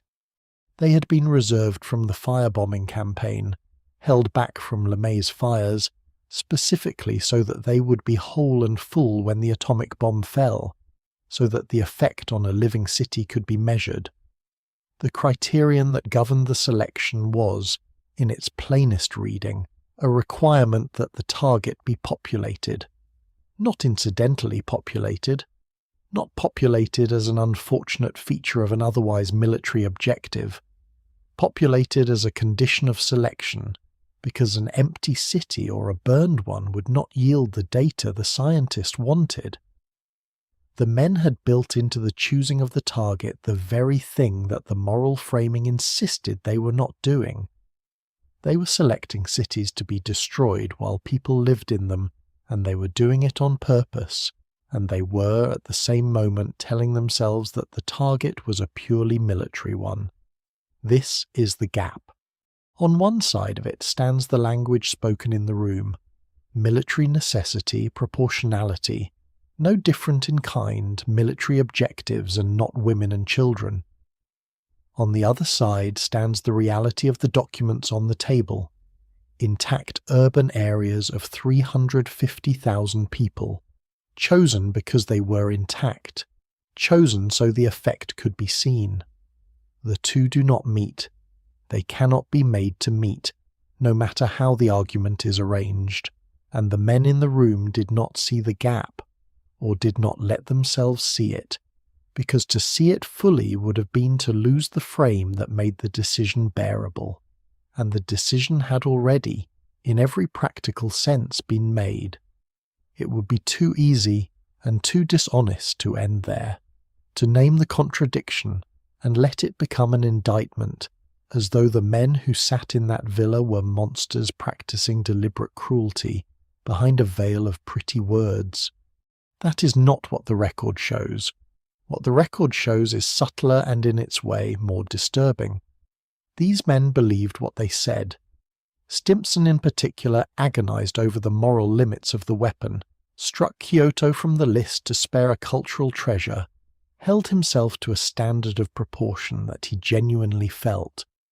Truman would carry the language of military objectives with him for the rest of his life, repeating it in private letters where he had no audience to persuade, insisting on it to his own family, clinging to it in the quiet of his own conscience long after the war was won. These were not men constructing an alibi they knew to be false. They were men who needed a truth they could live with, and who found one, and who did not, perhaps could not, examine it closely enough to see where it broke. That is the more terrible thing. Not lies, but rationalization. Not deception of others, but a deception that begins in the self, that arises precisely because the human capacity for horror has limits, and the mind, confronted with a decision it must make but cannot morally sustain, will build for itself the framing it requires to go on. The gap between what was said and what was done was real, but it was not the gap between honesty and fraud. It was the gap between what men can order and what men can bear to know they are ordering. And into that gap poured all the clinical language of the target documents, all the arithmetic of casualties saved, all the invocations of Tokyo and necessity and the greater good, until the space between the word and the deed was filled, and the decision could pass through. Nowhere is this more visible than in Truman himself, in the strange distance between the man he was in the room and the man he was on the page. In the meeting, by every account, he was controlled and decisive, sparing with his feelings, a president who had learned in 14 weeks to keep his own counsel and let his advisers carry the argument to its conclusion. He did not agonize aloud. He did not confess doubt to the men around the table. He listened, he weighed, he resolved, and he moved on to the next matter with the brisk competence of a man determined to be equal to the office he had inherited. That was the public Truman, the Truman of the meeting, the Truman who authorized the strategy without visible strain. But the private record tells a different story, not of a different decision, for the decision never wavered, but of a different interior, a man carrying a weight he would not set down in front of others. In his diary, in the letters he wrote home, in the fragments of recollection he left behind, there emerges a Truman who needed, with an urgency that borders on desperation, to believe that he was ordering an attack on military targets and not on civilian populations. He returned to the distinction again and again, as though repetition could make it more solid. That very night, in the pages of the diary he kept at Potsdam, he wrote that he had told Stimson to use the weapon so that military objectives and soldiers and sailors were the target and not women and children. He wrote it as a resolution, as a command he had given, as though the giving of it settled the matter of what would actually happen when the bomb fell on a city of 350,000, and in the same entry, reaching for a scale of language large enough to hold what he had authorized, he set the weapon against the deepest wells of memory the culture had given him. He called it the most terrible bomb in the history of the world. He reached back past the war, past all recorded conflict to the ancient stories, to the fire destruction prophesied, as he put it, in the Euphrates Valley era, after Noah and his fabulous ark. It is a remarkable thing to find in the diary of a working president in the middle of a diplomatic conference. This sudden vault into scripture and myth, this instinct to measure the bomb not against other weapons but against the flood and the fire of the oldest human warnings. He knew at some level that he was authorizing something outside the ordinary categories of warfare. He knew it was a horror, and in the very next breath he wrote the sentence that would come to define the contradiction he lived inside, that it seemed to him the most terrible thing ever discovered, but that it could be made the most useful, the most terrible and the most useful. He held both at once, and he did not resolve them, and perhaps he could not. The utility was the war's end, the lives saved, the strategic advantage secured before the Soviets could act. The terror was the fire itself, the 350,000, the thing prophesied in the old texts, and between them stood the sentence about military objectives, the insistence on soldiers and sailors and not women and children, the frame that let the useful and the terrible occupy the same mind without tearing it apart. Truman needed that frame the way a man crossing a chasm needs the plank beneath his feet, and he laid it down and stepped onto it and did not look too hard at whether it would bear his weight. The question the record leaves us with is not easy, and it does not resolve. Was Truman lying? To the public? To his family? To himself? Did he know that the distinction between military objectives and civilian populations could not survive contact with the target list, and choose to maintain it anyway for the comfort it provided? Or did he genuinely believe it, in the way a man believes what he must believe to keep functioning, his mind quietly refusing to complete the arithmetic that would expose the fiction? The evidence points more toward the second than the first. A man constructing a deliberate lie does not repeat it in a private diary he expects no one to read, or in letters to his mother where there is no advantage to be gained. He repeats it, rather, because he needs it to be true, and the need has become indistinguishable from the belief. But here the record poses its hardest question, and it is a question that refuses the comfort of either answer. Does the distinction between self-deception and deliberate dishonesty matter when the outcome is identical? The bomb would fall on a city of 350,000, whether Truman had lied to himself or lied to the world. The people beneath the aiming point would burn the same, regardless of the sincerity of the man who authorized their burning, and so the moral weight of the choice does not lift because the man who made it was sincere. If anything, the sincerity makes the thing more unsettling, because it demonstrates how completely a decent man, and Truman was by most measures a decent man, can convince himself that he is doing something other than what he is doing, provided the machinery around him supplies the language he needs, the clinical documents, the casualty arithmetic, the invocations of necessity and precedent. All of it existed in part to make possible exactly this, the sincere authorization of a horror by men who could not have borne to authorize it if they had let themselves see it whole. That same day, while Truman wrote his diary and held his distinctions and reached back to Noah for a measure of what he had unleashed, The machinery he had set in motion was already producing its irreversible output.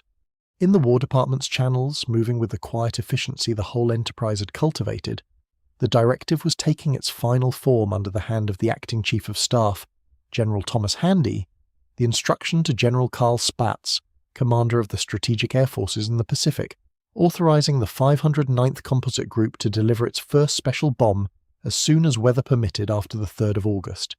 Truman never signed that directive. His name is not on it. His authorization travelled a different route, conveyed through his approval of the overall strategy, through the resolution recorded in his diary, through the accumulated weight of a decision that had been made in 100 smaller moments and now needed only to be written down by someone with the authority to write it. The President had approved the where and the whether. It fell to a general in Washington to command the how and the when, and the words of that directive, cool and specific and utterly binding, were about to cross the ocean to a coral island in the Marianas, where the men who would carry out the order waited beside their aircraft, not yet knowing which of the 4 names on the list the weather would choose. That evening, when the plenary session had ended, and the interpreters had gone, and the villa in Babelsberg settled into the particular quiet of a diplomatic residence after dark, Truman took up his pen again, not the ceremonial instrument of state, but the ordinary one a man uses to keep his own accounts with himself. He had a habit, cultivated over decades, of writing things down, not for publication, not for history, though history would come for the pages anyway. He wrote to think, in the way that some men pace and others pray, the physical act of forming the letters somehow steadying the mind that formed them. And on the night of the 25th of July, alone in a room requisitioned from a German family who had been evicted to make space for him, he wrote the sentences that would follow him for the rest of his life and long past its end. He began with the largest possible frame. We have discovered the most terrible bomb in the history of the world. Not a powerful bomb, not a decisive bomb. Terrible, a word that carried its older weight, the sense of something that inspires terror, that ought to inspire terror, that would be a kind of blindness not to fear. He had seen the reports from Alamogordo. He had read Groves's account of the tower vaporized, the sand fused to glass, the light that turned night into a false and searing day. He knew, in whatever way a man could know such a thing from a description on paper, what he had inherited. And so he reached, as he had reached before in these pages, for the only vocabulary large enough to hold it.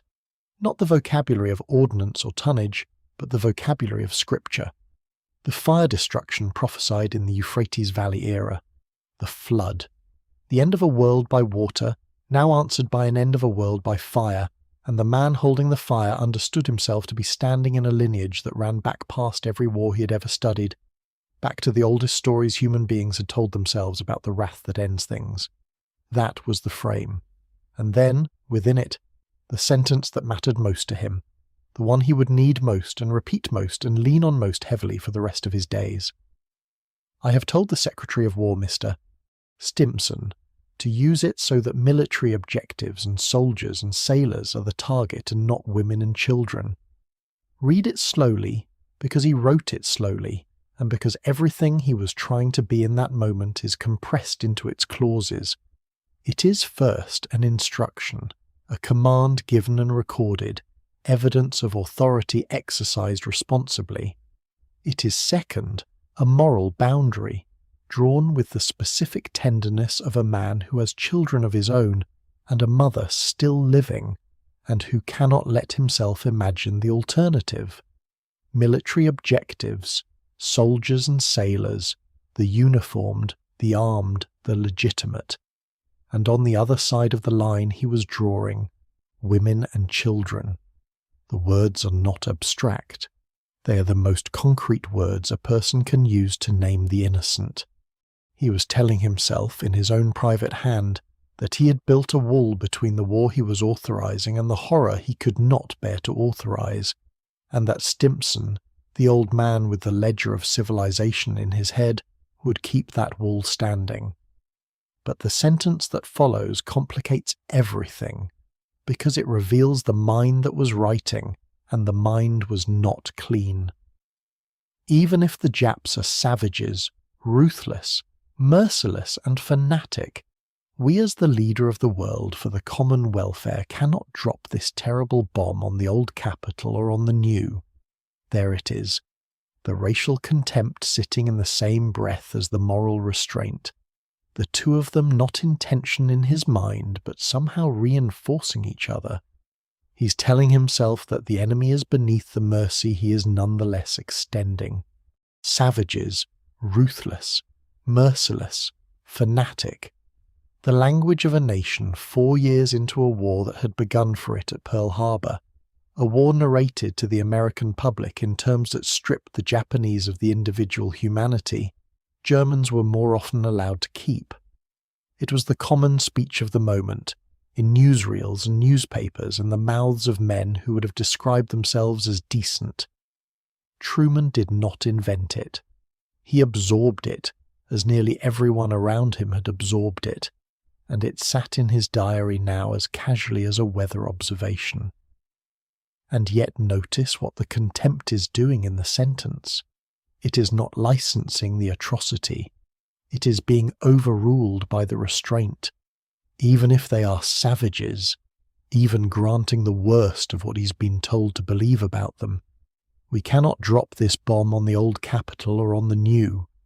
The old capital is Kyoto, the ancient seat of emperors, the city Stimson had reached across the table to strike from the list, the city of temples and gardens and the accumulated memory of a civilization. The new capital is Tokyo, already gutted by LeMay's incendiaries in March, its wooden districts turned to a firestorm that had killed, on a scale no atomic weapon had yet demonstrated. He would spare the cultural heart, and he would spare the political heart, and in sparing them he was assembling for himself the proof of his own conscience. We are the leader of the world for the common welfare, not a conqueror, not a destroyer, a steward, burdened with the terrible thing but still governed by something higher than the terrible thing's logic.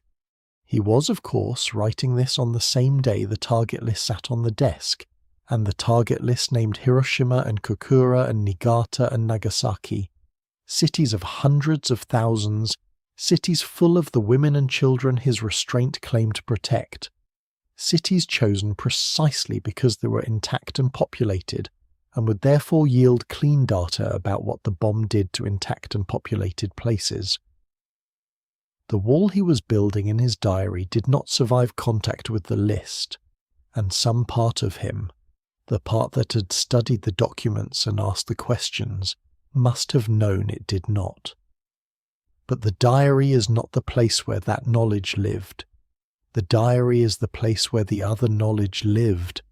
The knowledge a man keeps in order to remain a man he can recognize in the mirror. Then came the machinery of justification stated plainly. The target will be a purely military one, and we will issue a warning statement asking the Japs to surrender and save lives.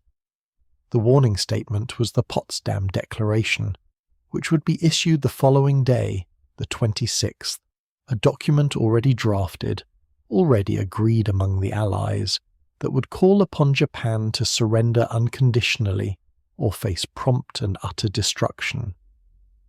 Truman was writing about it in the future tense on the night of the 25th, because it was scheduled, prepared, waiting only for release, and he framed it as mercy, a chance, an offer extended before the blow, so that the blow, when it came, could not be called a surprise. We will have given them the chance.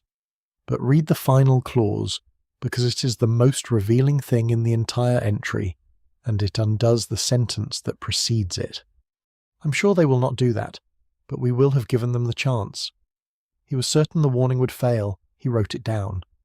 Before the declaration was even issued, before the Japanese government had a single hour to consider it, before any word came back across the Pacific, the President had already recorded his conviction that the ultimatum would be refused, which means the warning was not, in his own mind, a genuine effort to avert the bombing.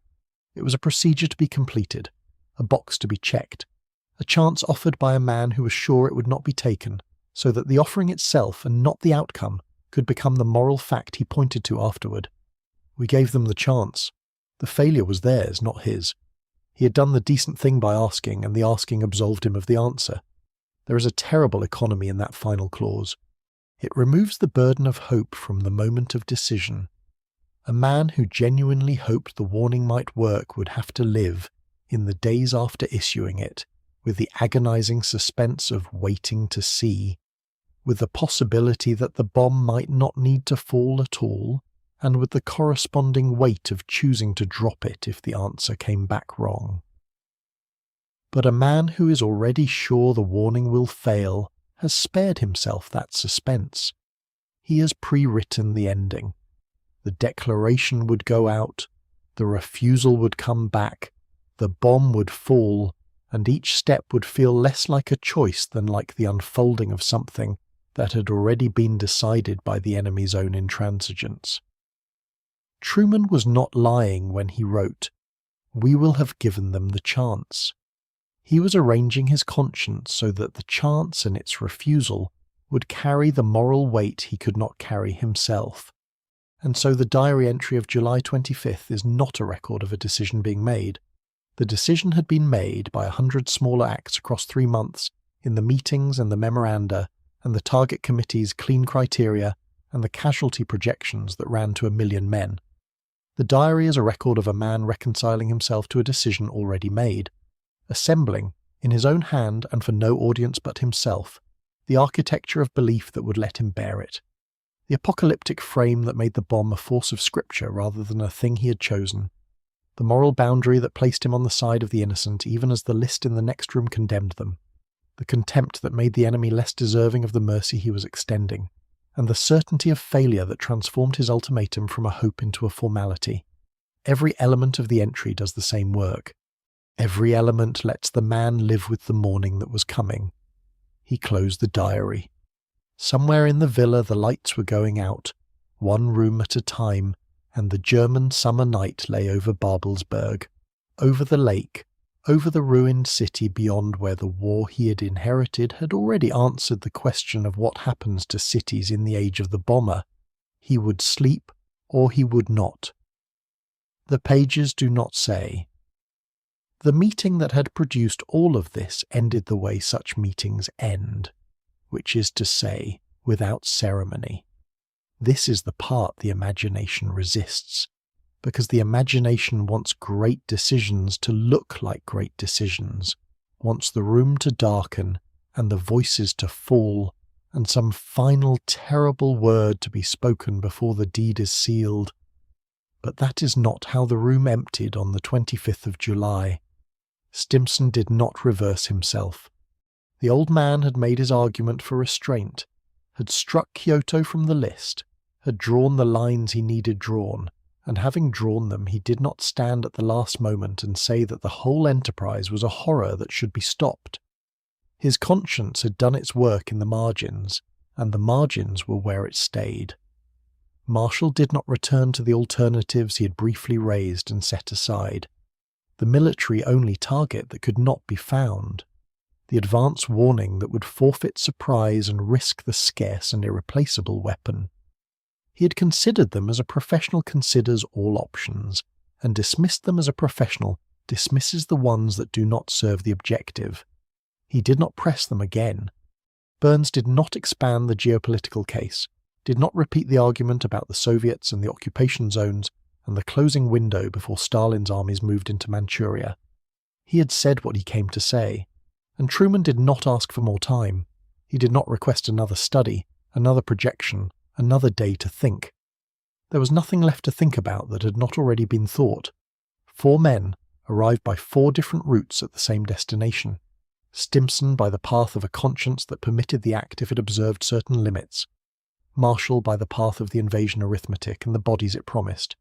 Burns by the path of the map of the world that would exist afterward, and who would hold which piece of it. Truman by the path of a man 14 weeks in an office he had never sought, carrying a war he had not started toward an ending he had been told only he could authorize. They did not persuade one another in that final exchange.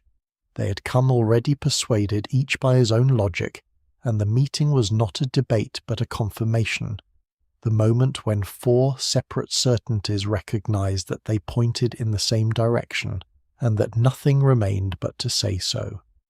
And then the practical question, not should we, but what needs to be signed, and by whom, and when will it reach Tinian? The horror of great decisions is so often this. that they end not in anguish but in administration, that the last words spoken about the destruction of a city are words about paperwork and channels and the sequence of transmission. The men rose. The session had occupied the middle of the morning, before the plenary meeting where the fate of post-war Europe would be argued in the presence of Stalin and Churchill and the interpreters and the maps. The atomic bomb had been resolved in the quieter room, the private room, and now the leaders would go and spend the afternoon on borders and reparations and the disposition of a defeated Germany, as though the thing decided in the morning were merely one item among many, which, in the brutal arithmetic of that summer, it was. In Washington, 5,000 miles and 6 time zones away, the directive took its final form. General Thomas Handy, the acting chief of staff, Marshall being at Potsdam, sat with the document that General Leslie Groves had drafted, the document that carried the authority of the President and the Secretary of War, and he signed it. The order went to General Carl Spaetz, commander of the United States Army Strategic Air Forces in the Pacific. Its language was cool and exact, the language of an operational instruction, stripped of every trace of the scripture and the conscience and the racial contempt that filled the private diary in Babelsberg. It named the unit, the 509th Composite Group of the 20th Air Force. It named the timing, as soon as weather would permit visual bombing after about the 3rd of August 1945. It named the 4 cities, Hiroshima, Kokura, Niigata, Nagasaki. And it added the clause that made the order not a single command but an open one, that additional bombs would be delivered on the above targets as soon as made ready by the project staff. No further authorization would be required. The decision, having been made once, would not need to be made again. The machine, once started, would run. That clause is the quiet horror of the document, more chilling in its way than the diary's invocation of the flood. Truman would authorize the first, but the directive in its administrative completeness did not require him to authorize the second or the third. It required only that the bombs be built and the weather cooperate. The President had approved the weather and the where. He had not and would not sit at a desk before each strike and give a fresh command. He had set a process in motion, and the process contained its own momentum, and the momentum did not pause to ask permission. When the second bomb fell on the 9th of August, it would fall not because Truman ordered it that morning, but because the directive of July 25th had already ordered it, weeks before, in a sentence about targets to be struck as soon as made ready. His name is not on that directive. This is worth holding on to because it is one of the strangest facts in the whole account. The most consequential order of the 20th century, the order that would kill more human beings in 2 flashes than any 2 orders in history, does not bear the signature of the man we call responsible for it. Handy signed it. Groves drafted it. Spaetz received it. Truman's authorization travelled a different route entirely, through his approval of the overall strategy, through the resolution he recorded in his diary, through the accumulated weight of a decision made in 100 smaller moments across 3 months, and now needing only to be written down by someone with the authority to write it. He had approved the where and the whether in the private room in the morning. It fell to a general in Washington to command the how and the when, and so the responsibility, like the decision itself, was distributed, spread across a chain of men, each of whom could tell himself with some justice that he had not been the one who chose, that he had merely executed a choice made elsewhere by someone else, higher up or further along. The words of the directive crossed the ocean. They moved through the encrypted channels of the War Department, out to the Pacific, down to a coral island in the Marianas called Tinian, to North Field, where the runways had been carved from the jungle and lengthened to launch the heaviest bombers ever built. There the 509th Composite Group waited, a unit assembled in secrecy, trained in isolation, its crews forbidden to speak of their mission even to the other airmen on the island. Their commander was Colonel Paul Tibbets, a pilot chosen for his skill and his silence. Their aircraft were the Silver Plate B-29s, modified to carry a single weapon of a kind none of them had seen. They waited beside the planes in the tropical heat, on an island that smelled of coral dust and aviation fuel in the sea, and they did not yet know which of the 4 names on the list the weather would choose. Hiroshima, Kokura, Niigata, Nagasaki. The order named all 4, and the sky would decide among them, cloud cover in one place sparing it for a morning, clear skies over another sealing its fate. The men waited on the weather, and the weather did not care.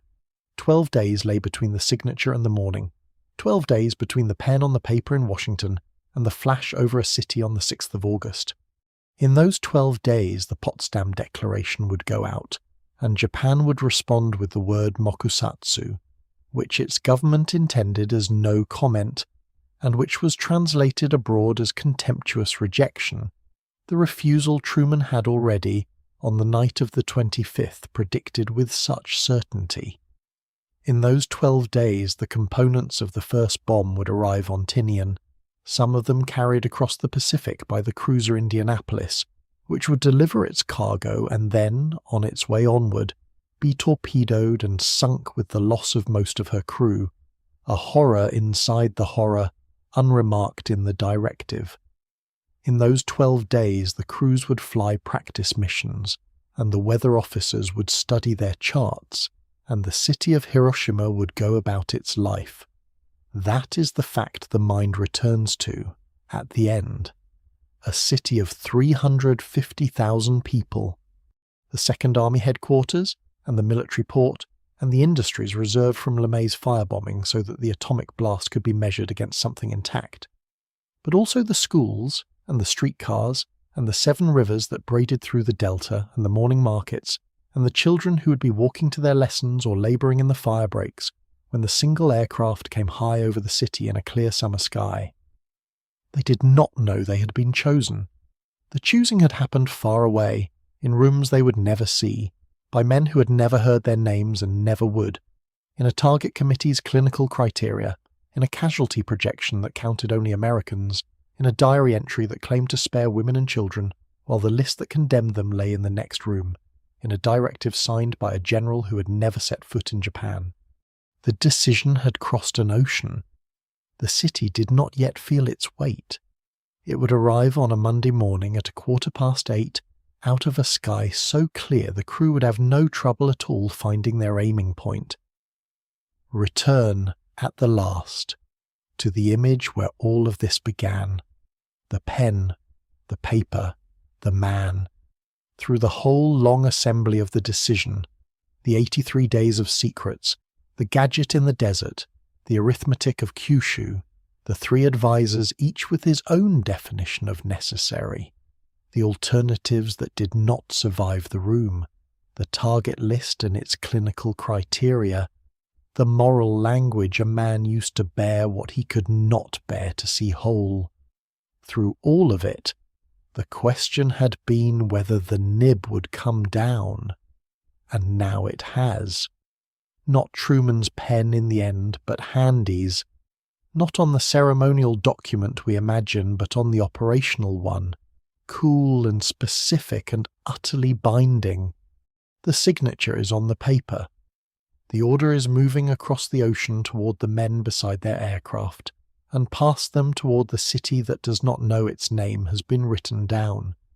The pen has moved, and the silence that follows is not the silence of a decision put to rest, not the peace of a burden set down.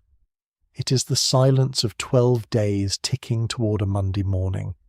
It is the silence of a directive crossing water toward a coral island, and of crews waiting on the weather, and of a city of 350,000 souls going about the ordinary business of being alive on the far side of a sky that has already been assigned to them. It is the quiet of a thing decided and not yet done, the interval, terrible and brief, between the word and the fire. The pen has moved. The silence that follows is not peace,